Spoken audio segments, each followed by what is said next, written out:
हमारे चैनल को सब्सक्राइब करें और बेल आइकन दबाएं। सर मैं निर्दोष हूं सर। मैंने किसी का खून नहीं किया सर। जानते हो ये क्या है? डीएनए रिपोर्ट है सर। फिर तो तुम्हें ये भी पता होगा कि इस रिपोर्ट में क्या लिखा है, और फिर भी तुम चाहते हो कि मैं मान लूं कि तुम निर्दोष हो, तुम गुनहगार नहीं हो। सर आपने हमेशा हमें यह सिखाया सर कि सच से बड़ा दुनिया में कुछ भी नहीं है सर। इस केस की भी यही सच्चाई है सर। मैंने किसी का खून नहीं किया सर, मैं सच कह रहा हूं। अगर तुमने खून नहीं किया है तो फिर तुम्हारा खून उस हथियार पे कैसे, पंकज? मुझे नहीं पता सर। कैसे नहीं पता तुम्हें? हा? ये जो तुम्हारे हाथ पर चोट लगी है, ये जो खून का निशान है, वो चीख चीख के कह रहा है कि गुनहगार तुम ही हो पंकज, तुम हो। सर मैंने आपको बताया था सर, मैं ऑटो से जब ब्यूरो आ रहा था सब तब कटा था सर।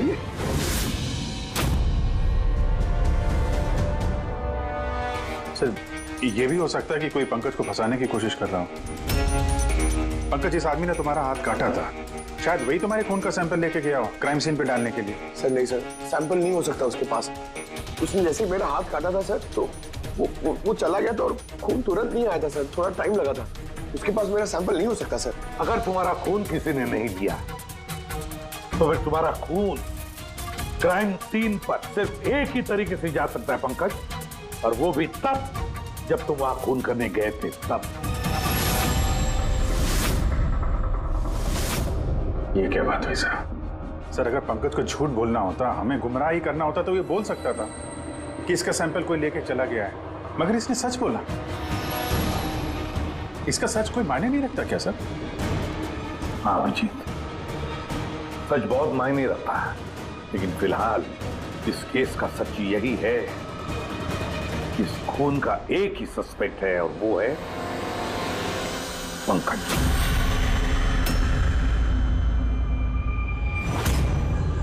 मैं तुम्हें सीआईडी से सस्पेंड कर रहा हूं। सर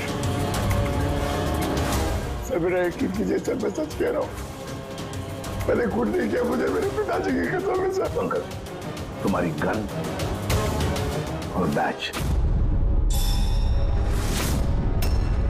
सर, एक बेटा अपने पिता के श्राद्ध के दिन उसकी झूठी कसम कैसे खा सकता है सर? मैंने तुमसे नहीं पूछा फ्रेडी। गन और बैच।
गलत हो रहा है,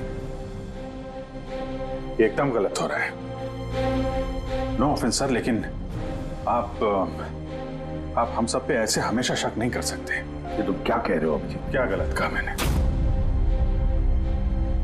जब भी कभी किसी सीआईडी ऑफिसर के ऊपर झूठा इल्जाम लगता है, आप हम पे कभी भरोसा नहीं करते। ये तुम क्या बोल रहे हो अभिजीत? मुझे तुमसे ये उम्मीद नहीं थी। हमारी भी थोड़ी बहुत उम्मीद है सर आपसे। आपके एक इशारे पे जान देने को तैयार खड़े रहते हैं हम लोग। तो क्या इतनी सी उम्मीद रखना गलत है कि हमारे बुरे वक्त पे आप हमारा साथ देंगे, हम पे भरोसा रखेंगे? तो क्या मैं साथ नहीं दे रहा? सच जाने की कोशिश नहीं कर रहा हूं मैं? सच के इस सफर में आपने कई बार हमारे आत्मसम्मान को चोट पहुंचाई है सर, हमारे फर्ज, हमारी वफादारी पे शक करके। जब मुझ पे झूठे इल्जाम लगे थे, आपने मुझ पे भरोसा नहीं किया था। और जब तक अभिजीत निर्दोष साबित नहीं होता, उसे जेल में ही रहना होगा। जब दया पे झूठे इल्जाम लगे, आपने इस पे भी भरोसा नहीं किया। मगर शायद आप ही एक बात भूल गए, एक बार आप पे भी ऐसा झूठा इल्जाम लगा था।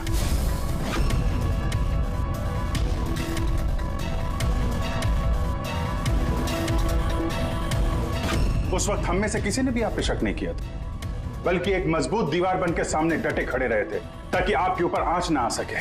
तो क्या आप वो हमारी हिम्मत, वो ताकत नहीं बन सकते सर? अभिजीत, मुजरिम से भी ज्यादा खतरनाक होता है एक इमोशनल सीआईडी ऑफिसर। तुम इमोशनल बन गए हो अभिजीत। मैं तुम्हें इस केस से हटा रहा हूं।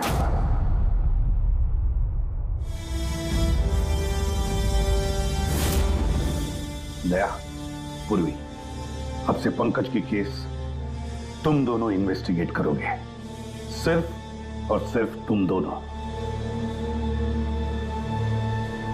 ठीक है सर। अब आपको मुझ पे इतना भी भरोसा नहीं रहा कि मैं इस केस को न्यूट्रल तरीके से देख पाऊंगा भी या नहीं। इतने साल की ड्यूटी का ऐसा मेडल तो किस्मत वालों को मिलता है। Thank you sir.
अपनी पीठ मेरी तरफ करके खड़े हो जाओ। चलो ये भी करके देख लेते हैं।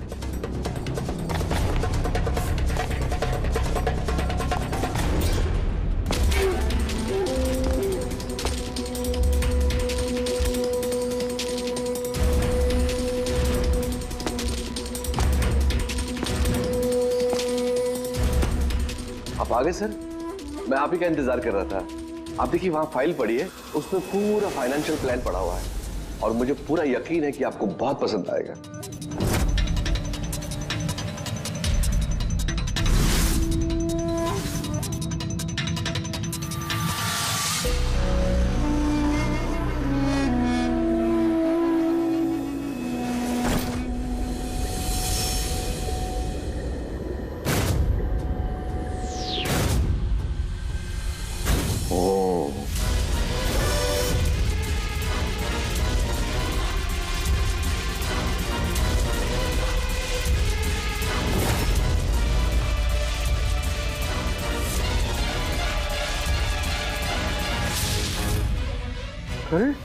ये तो नकली है।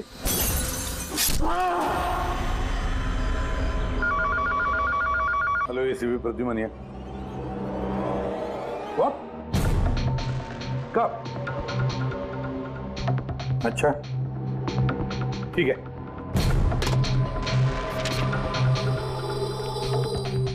दया, अभिजीत, विक्रम विजय का खून हो गया। विक्रम विजय, वो हवाला कांड वाला सर? वही विक्रम विजय आज तक कानून से बच के भाग रहा था। आज उसका कत्ल हुआ, उसके ही घर में। एक न एक दिन तो ये होना ही था सर, इतने सारे दुश्मन पाल रखे थे उसने। सर रियली सॉरी सर, थोड़ा लेट हो गया। क्या बात है पंकज, कहाँ रह गए थे तुम? सर वो डैड का श्राद्ध था सर, आज मंदिर गया था सर पूजा करने। ठीक है, और ये हाथ में क्या हुआ? अरे सर ये आते हुए लग गया, मामूली चोट है, इतना जोर से नहीं लगा सर। ठीक है, तैयार हो जा, एक मर्डर केस आया हुआ है। अब ये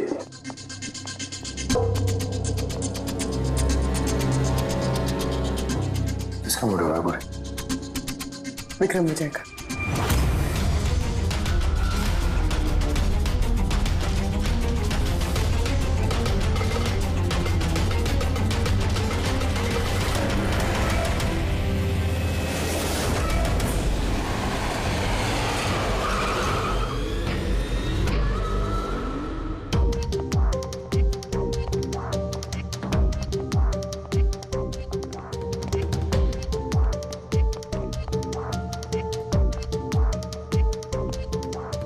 सीआईडी? जी हाँ सर मैं गोपाल हूँ, विक्रम सर का मैनेजर।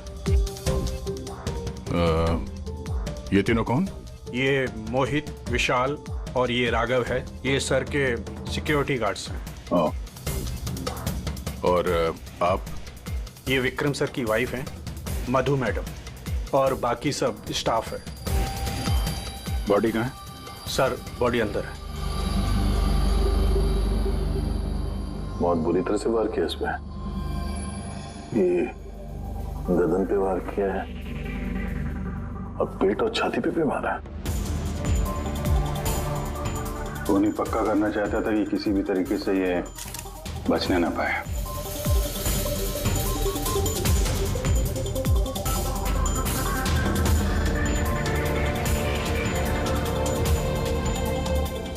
लगता है इससे हमला किया है इस पे।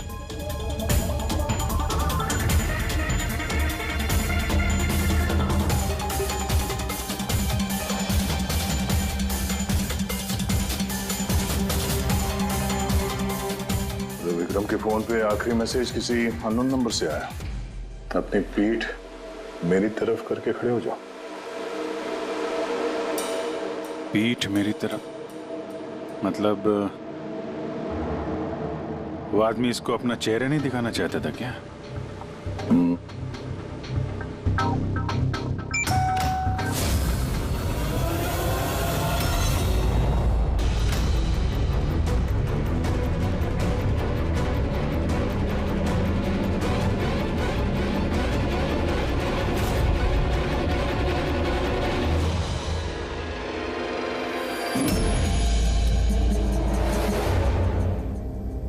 ये देखिए सर, उद्यान में से मुझे क्या मिला है? Audio recording device. Audio recording device? इस कमरे में जो भी बात हो रही थी वो कोई सुन रहा था। सर मैं उसका नाम तो नहीं जानती, पर वो जिस तरीके से तैयारियां करवा रहे थे उस हिसाब से तो लग रहा था जैसे वो उनका बहुत खास क्लाइंट हो और वो सिर्फ विक्रम से ही मिलना चाहता था। ये क्लाइंट विक्रम के कांटेक्ट में आया कैसे? सर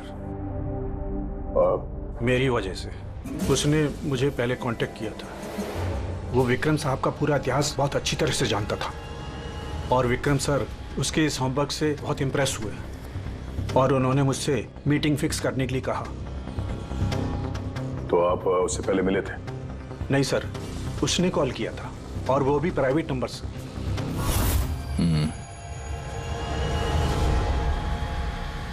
तो आप लोगों ने मीटिंग से पहले पूरी तैयारी कर ली थी? हाँ जी सर। उस कमरे को अच्छी तरह से चेक कर लिया था? हाँ। तो फिर ये ऑडियो की रिकॉर्डिंग डिवाइस ये कमरे में कैसे पहुंची? सर ये कहाँ से आया? लाहौर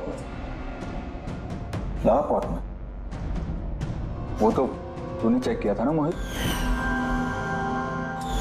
मैंने चेक किया था सर, लेकिन मुझे फ्लापॉट में दिखा नहीं था। दिखा नहीं था? जी नहीं। अच्छा, ऐसे कैसे दिखा नहीं था? ब्यूरो चल, वहां पे अच्छे अच्छे को दिखने लगता है।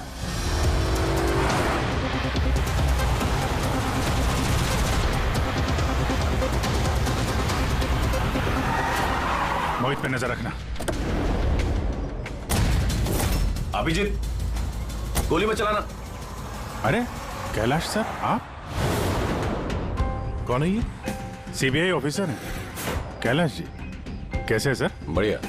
क्या बात है सर, आपने अचानक रास्ता रोक लिया? अभिजीत, मुझे वो आदमी चाहिए जो तुम्हारी सीआईडी की गाड़ी में बैठा है। मोहित? वो हमारा मुजरिम है सर, हम उसे ब्यूरो ले जा रहे हैं इंटरोगेट करने के लिए। नहीं अभिजीत, वो मुजरिम नहीं है, एक सीबीआई अफसर है। क्या करें आप? ये मोहित सीबीआई ऑफिसर है? मगर सर ये तो वो गार्ड की नौकरी कर रहा था विक्रम। क्या दिखावा? सच को छिपाने के लिए। कैसा सच? मोहित एक अंडरकवर है और मेरे कहने पर वहां ड्यूटी कर रहा था, और मेरे कहने पे ही उसने विक्रम के वहां वो रिकॉर्डिंग डिवाइस लगाई थी, और इसीलिए कुछ भी बताने से मना कर रहा था। ये अंडरकवर मर जाएगा मगर प्रोटोकॉल नहीं तोड़ेगा। नहीं ठीक है सर, वो एक्चुअली थोड़ी बहुत पूछताछ करनी पड़ेगी, खून का मामला है, जस्ट जनरल बातचीत।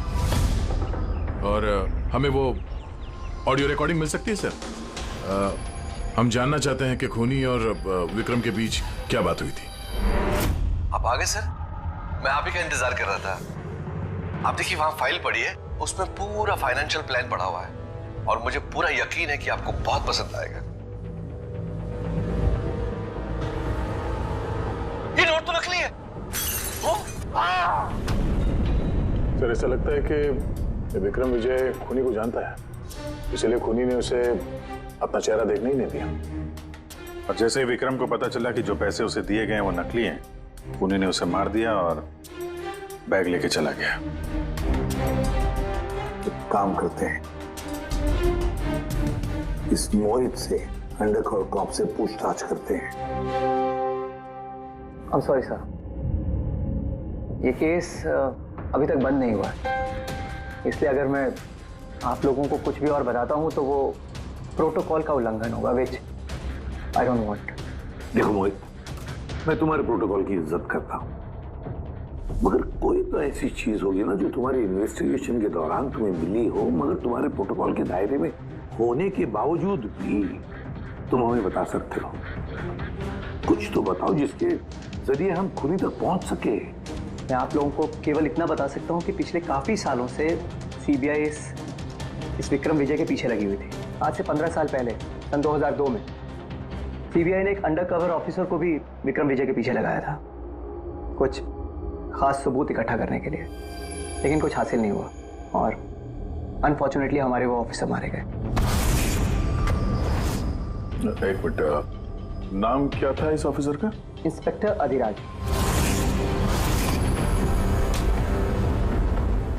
इंस्पेक्टर अधिराज।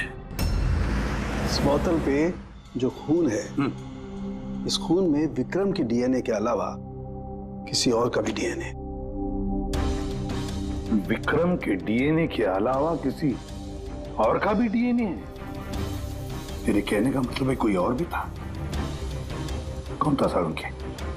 तो अपने क्रिमिनल डाटाबेस में कंपेयर करके देखा, मैच करके देखा तूने? उसकी जरूरत नहीं पड़ी। जरूरत नहीं पड़ी का क्या मतलब है सारुण के? किसका डीएनए है वो? वो डीएनए पंकज का है। व्हाट? वो डीएनए पंकज का है? हमारे पंकज का? हमारे पंकज का। यार ये कैसे हो सकता है? CID officer Pankaj, CID officer Pankaj खून कर सकता है? हमारा एक ऑफिसर खून नहीं है। लेकिन सर पंकज खून क्यों करेगा? वही तो, सीआईडी ऑफिसर खून क्यों करेगा? सर, विक्रम के घर से 1 किलोमीटर की दूरी पर पुलिस को एक लावारिस मोटरसाइकिल मिली है सर। किसकी मोटरसाइकिल है वो? सर वो पंकज की है।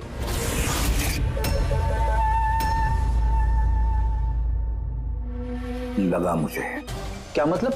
पंकज की बाइक पड़ी है वहां पे और आप लोगों को हैरानी नहीं हुई? विक्रम विजय जिसकी मौत हुई है आज, 15 साल पहले अधिराज जी, पंकज के पिता, एक अंडरकवर कॉप, बॉडीगार्ड बन के विक्रम विजय के खिलाफ सबूत इकट्ठा कर रहे थे और उसी दौरान वो मारे भी गए। मतलब सर, पंकज को ये लगता है कि उसके पिताजी की मौत के पीछे विक्रम विजय का हाथ था और इसीलिए उसने अपने पिताजी की मौत का बदला लेने के लिए।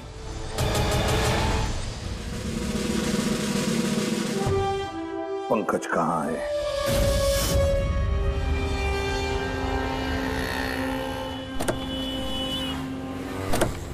अरे सर, आप लोग? यही सवाल तो हम भी तुमसे पूछने वाले थे। तुम यहाँ क्या कर रहे हो? तुम तो बीमार थे ना? अरे सर, बाइक चोरी हो गई थी मेरी। ये सामने पुलिस स्टेशन में रिपोर्टर कहानी आया था। ये देखिए। हमें पता है तुम्हारी बाइक कहाँ है। आप लोगों को कैसे पता सर? तुम्हारी बाइक विक्रम विजय के घर के पास मिली है। वही विक्रम विजय जो तुम्हारे पिता का खूनी है। जब ब्यूरो में एसीपी साहब ने बताया कि विक्रम विजय का खून हुआ है, तो तुम्हें पता था ना कि वही विक्रम विजय है? हाँ सर। अरे तो ब्यूरो में क्यों नहीं बताया तुमने? तुम्हें बताना चाहिए था ना कि विक्रम विजय तुम्हारे पिता का खूनी है। सर, डैड का श्राद्ध था सर। मंदिर से ब्यूरो आ रहा था, उनके बारे में सोच रहा था, ये न्यूज आ गई। एकदम हिल गया था सर, समझ में नहीं आ रहा था क्या करूं। और ये हाथ जो तुम्हारा कटा हुआ है, एग्जैक्टली हुआ क्या था? सर ये तो जब मैं मंदिर से ऑटो पकड़ के आ रहा था।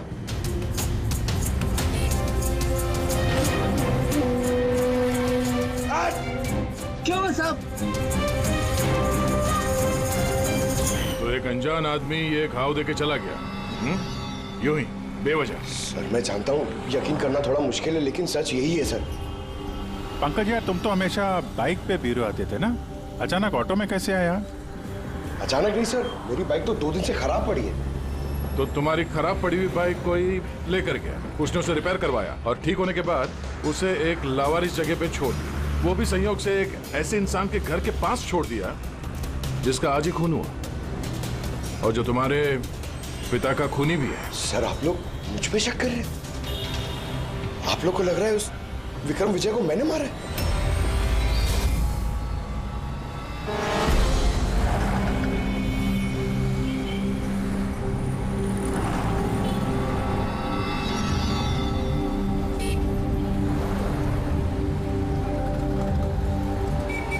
अगर ये पंकज अपने घर से विक्रम के घर पे गया होगा तो वो यहाँ इस जंक्शन से गुजरा होगा।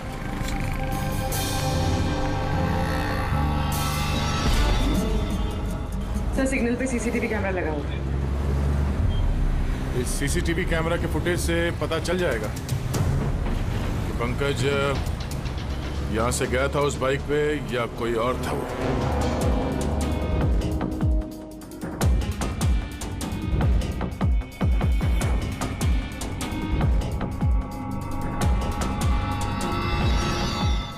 एक मिनट रिवाइंड करना, पॉज करना। सर ये देखिए, कि पंकज की तरह नहीं लग रहा है। बाइक का नंबर है XYA 4784। सर पंकज की बाइक का नंबर भी यही है। पूर्वी, ये पंकज इतनी लापरवाही तो नहीं कर सकता कि एक जुर्म करने के लिए जाते वक्त सड़क पे एक और जुर्म करे, सिग्नल तोड़ने का। जरूर कोई है जो पंकज को फंसाना चाहता है और उसी ने ये सिग्नल भी तोड़ा है ताकि हमारा जो शक है पंकज के ऊपर वो और मजबूत हो जाए। मगर सर पंकज को कौन फंसाना चाहेगा? शायद उसका कोई पुराना दुश्मन। सर मेरा ऐसा कोई पुराना दुश्मन नहीं है जो मुझे फंसाने के लिए ऐसी साजिश रचेगा। सर पंकज दिमाग पर जोर डालो, कोई तो होगा। देखिए सर, अगर तुम्हारा कोई दुश्मन नहीं है तो फिर ये खून तुमने ही किया है। तुमने। अपने पिताजी की मौत का बदला लेने के लिए, और वो भी उनकी बरसी के दिन। सर मेरा बदला लेने की कोई मेंटालिटी नहीं है सर। मैं खूनी नहीं हूं सर, मैं एक सीआईडी ऑफिसर हूं। जहां तक पिताजी की बात है सर, मैंने तो उन्हें ठीक से देखा भी नहीं सर। मुझे तो ऐसा कुछ याद भी नहीं है जो उन्होंने हमारे साथ कोई अच्छा टाइम स्पेंड किया हो या हमारे साथ रहे हो। सर उन्हें तो फर्क भी नहीं पड़ता होगा कि उनका कोई बेटा है जिसे उनकी जरूरत भी है सर। मतलब तुम्हारे पिताजी के साथ तुम्हारे संबंध अच्छे नहीं थे? सर वो एक अंडरकवर कॉप थे सर। वो ज्यादातर अपने काम में ही बिजी रहते थे। घर गृहस्थी परिवार बच्चे इनसे उनका कोई लेना देना नहीं था सर। ये तो सिर्फ मेरी माँ ने पाला है सर। लेकिन फिर भी पंकज, तुम्हारी अपनी पिताजी के साथ कुछ ना कुछ तो यादें जुड़ी होंगी ना? कुछ भी? बस सर थोड़ा सा याद है मुझे सर। मुझे मेले में ले जाते थे सर वो, मगर मेले में ले जाने से पहले सर वो मुझे हॉस्पिटल ले जाते थे हमेशा। हॉस्पिटल में? वो क्यों? शायद बचपन में बहुत बीमार रहता था और वो हॉस्पिटल ले जाते थे और मुझे बहुत दर्द होता था सर। दर्द? पंकज कहाँ दर्द होता था? सर पीठ में, यहाँ पे सर। पीठ में? पंकज डॉक्टर क्या करते थे पीठ में? नहीं सर ऐसा कुछ याद नहीं आ रहा सर। याद करो पंकज, याद करो। सोचो क्या करते थे? तुम्हारी पीठ में इंजेक्शन लगाते थे या पीठ में से खून निकालते थे? क्या करते थे? याद करो। Sir sir sir drill machine से कुछ करते थे सर हॉस्पिटल में। क्या कहा? ड्रिल मशीन से? और उसके बाद तुम्हें पीठ में दर्द होता था? बहुत दर्द होता था सर। मैं हफ्तों तक सीधे बैठ भी नहीं पाता था। और फिर घर जाने के बाद तुम्हें नींद सी आती थी? कुछ अजीब सा लगता था? चक्कर आता था? हाँ सर। सर मेले में भी जब मैं घूमने जाता था तो नींद में ही रहता था सर। ऐसे चक्कर आते रहते थे सर बस। लेकिन सर इस बात का इस केस से क्या लेना देना? लेना देना है बस। मुझे लगता है इसके पिताजी ने इसकी बहुत छोटी उम्र में इसका बोन मैरो डोनेट करवा दिया था। लेकिन सर बच्चों का बोन मैरो डोनेट करवाना तो गैर कानूनी है ना? गैर कानूनी है, लेकिन मुझे लगता है बॉस पैसे की वजह से या किसी भी और वजह से उस डॉक्टर ने इसके पिताजी के लिए ये सब कुछ किया था। वो ठीक है सर, लेकिन मेरी समझ में अभी भी ये नहीं आ रहा है कि इस बात का इस केस से क्या कनेक्शन है। कनेक्शन ऐसे है पूर्वी कि कई बार जब बोन मैरो डोनेट किया जाता है तो जिसे बोन मैरो डोनेट किया जा रहा है उस व्यक्ति को ह्यूमन काइमेरिज्म हो जाता है। ह्यूमन काइमेरिज्म? ये क्या है सानकू साहब? यूं समझो कि जिस व्यक्ति को बोन मैरो डोनेट किया जा रहा है उस व्यक्ति के शरीर में 2 डीएनए पैदा हो जाते हैं। एक डीएनए वो जो उसका खुद का है ओरिजिनल, और दूसरा डीएनए वो जो बोन मैरो जिसका ट्रांसप्लांट हुआ है उसका। इसका मतलब है सर पंकज का बोन मैरो जिसे मिला शायद उसके खून में भी ये पंकज का डीएनए शामिल है। Exactly that. बस मुझे लगता है कोई बहुत ही खास होगा वो जिसके लिए पंकज के पिताजी ने ये सब कुछ किया। कोई ऐसा खास आदमी जो पंकज के पिताजी इंस्पेक्टर अधिराज के बहुत ही करीब था और उसकी मौत का बदला लेने के लिए उसने ये खून कर डाला। पर कौन?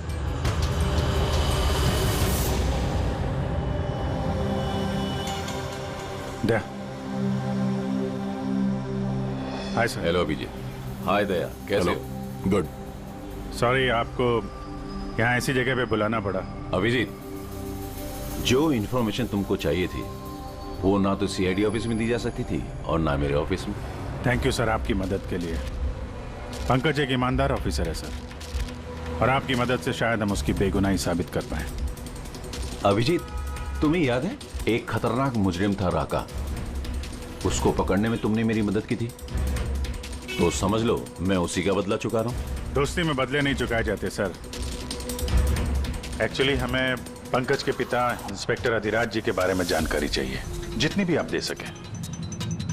आपने काम किया है ना इंस्पेक्टर अधिराज के साथ? हाँ दया, अधिराज बहुत ही ईमानदार अफसर था और बहादुर भी।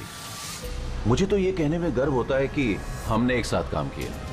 सर एक्चुअली हमें ये पता करना था कि उनके अंडरकवर मिशन के दौरान उनके कभी किसी से कोई खास रिश्ते बने थे।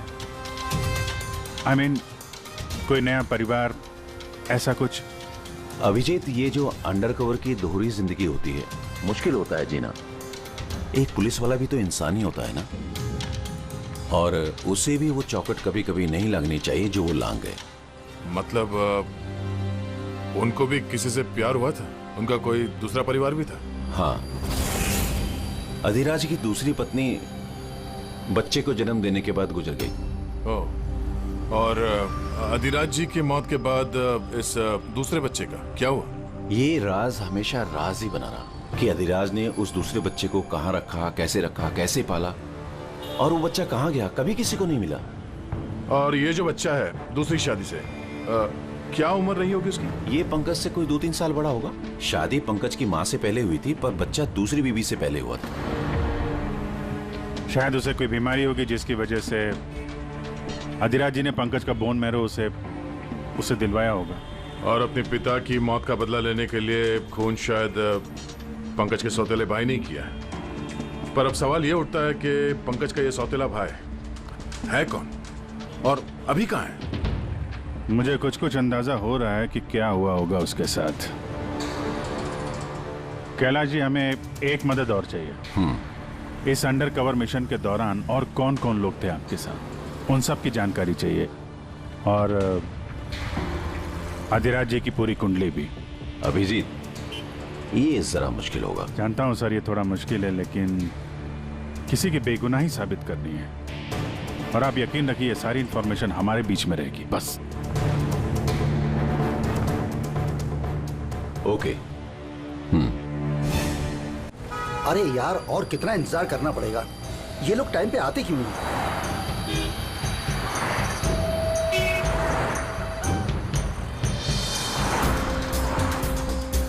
अरे यार, आधे घंटे से इंतजार कर रहा हूँ। अरे मुझे आज ही पूरा पैसा चाहिए। अरे मुझे निकलना है इस शहर से आज ही। तेरा हिसाब तो मैं आज, अभी और इसी वक्त चुकता कर दूंगा।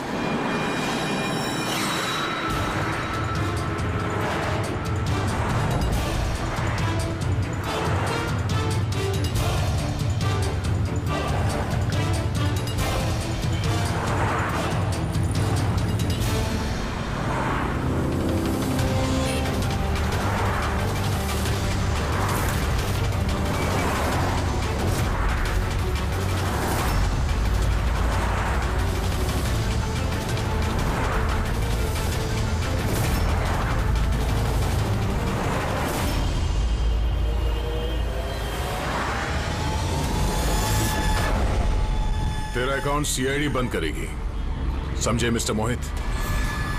ये सर के सिक्योरिटी गार्ड्स हैं।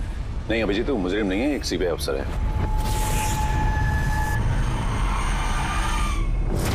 पिता के कर्ज को पूरा करना हर बेटे का धर्म होता है सर, और जो बेटा ऐसा करता है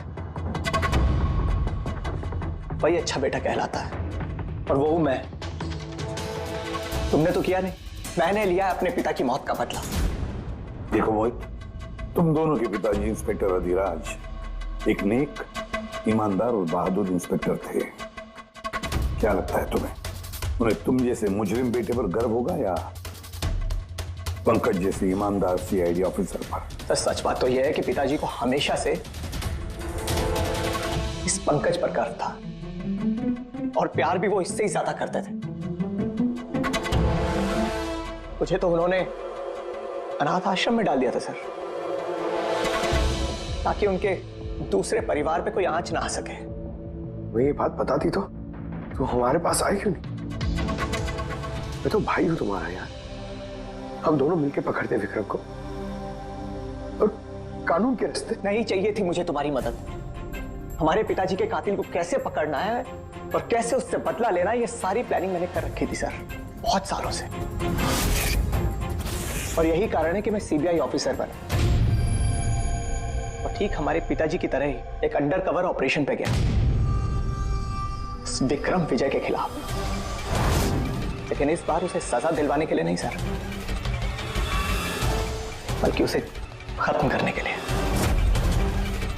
एक सीबीआई ऑफिसर होकर भी तुमने जुर्म किया। तुम जैसे लोगों की वजह से ही लोग कानून पर विश्वास करने से कतराते हैं। इस काम में केतन ने तुम्हारी मदद की थी ना? हाँ सर, केतन भी मेरे पिताजी के साथ काम करता था। वो भी एक अंडरकवर कॉप था। उसी ने मुझे सब कुछ बताया और उसके बताने से ही मुझे पता चला कि बचपन में मेरा एक ऑपरेशन भी हुआ था। और जब तुम्हें पता चला कि तुम्हारे खून में 2 डीएनए, एक तुम्हारा दूसरा मेरा, तो तुमने खून करके मुझे ही फंसा दिया। हाँ, और इसीलिए मैंने अपना खून बहाकर उस हथियार पे डाल दिया था और उसके बाद तुम्हारा हाथ काटा ताकि एक तीर से 2 निशाने लग जाए। मेरे दोनों दुश्मन, हमारे पिताजी का कातिल वो विक्रम विजय। हेलो कैलाश सर, सर मैंने विक्रम विजय के रूम में ऑडियो डिवाइस लगा दिया।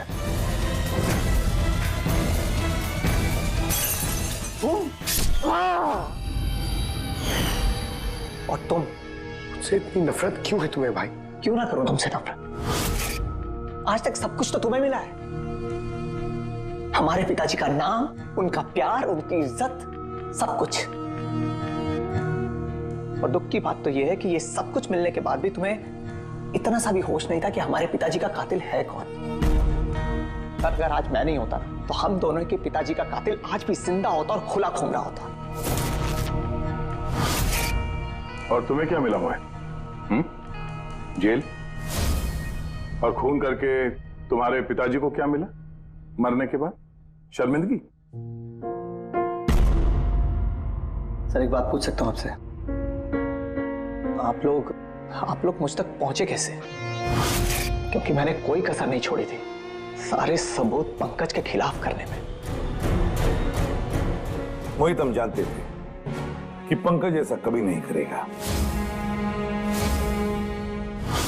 और रही बात तुम तक पहुंचने की, जब हमें 2 डीएनए के बारे में पता चला तो हमने तुम्हारे पिताजी इंस्पेक्टर अधिराज का बैकग्राउंड चेक किया।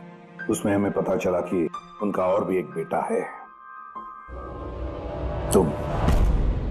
और फिर बस हमने उस बेटे की पूरी कुंडली निकाली, मतलब तुम्हारी।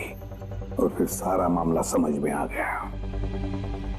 बहुत गलत किया तुमने मोहित, बहुत गलत किया। कानून तुम्हें कड़ी से कड़ी सजा देगा, शायद उम्र कैद या फांसी।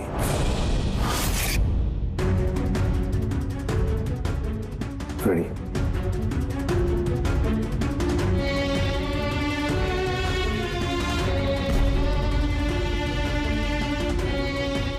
Ready sir.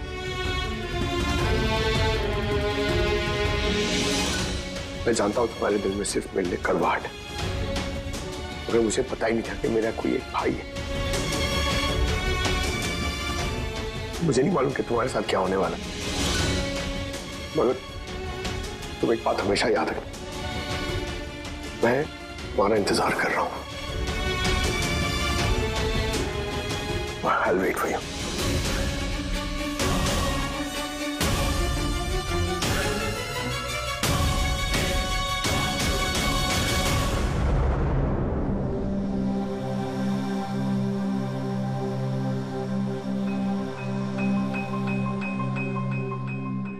पंकज, देखो, तुम्हारे में ये जो अच्छाई है ना, इसे कायम जिंदा रखना, कायम।